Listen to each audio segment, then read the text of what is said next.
Fighting has become a way of life, not only between government and its allies, the Janjaweed allies, and the resistance movements, but now between the resistance movements who spread into the land and other tribes, Arab tribes, and both of them were with the government for one time, but now they are just struggling for land, more land, unfortunately. So it's becoming very bad.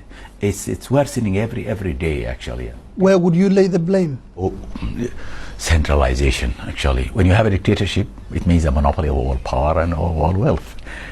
Of course, it's an old tradition, centralization in the Sudan. It's the British.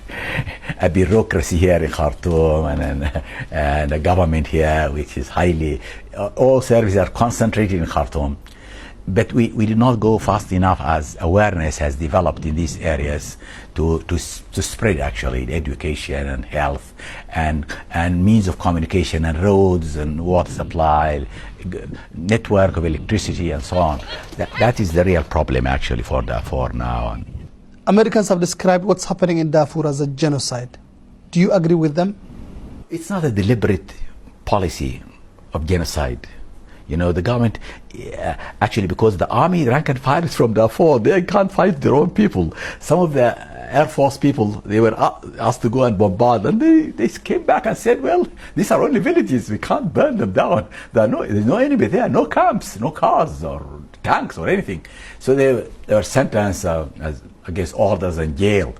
And unfortunately, these nomadic Arab tribes, mostly Sudanese, but in the belt of Sudan, west of Sudan, they are creeping into the Sudan because of desertification phenomenon. And they were armed and trained to fight because there's no other force. I mean, it's a continent, nobody can control it. They're getting covert and both overt support. By the government, yes. But the government didn't order them to commit genocide, but they are wild people. UN peacekeepers have been proposed to be deployed in Darfur, and they are to be deployed within the next 1 month. Do you believe they are very necessary on the ground? Well, actually, we advise the government. Well, the best idea is to focus on the problem and settle it. Just like the same model in South, give them the same model, and it's over.